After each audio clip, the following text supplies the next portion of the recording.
هيا كيف انتو؟ جدني فاقد لكم قوية. ما بتفعلوا في هذا الأيام الروحانية؟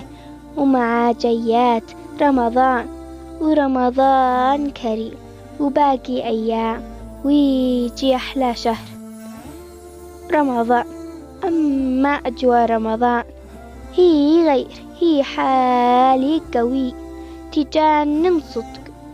الصوم وقيام الليل والصلاة وقراءة القرآن، أمانة تغسل قلب الواحد في هذا العبادة.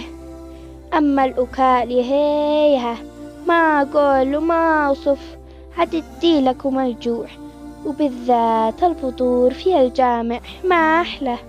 وما أقول لكم من الثمرات عند زيارة الأهل، كم توقع حالية ما عاد تشتيش الواحد يقوم.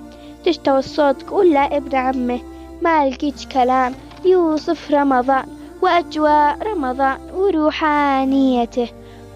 ورمضان كريم ويدخل علينا وعليكم بالعافية يا رب. ما نصلي على حبيبنا محمد صلى الله عليه وعلى آله الطيبين الطاهرين. وسلامتكم.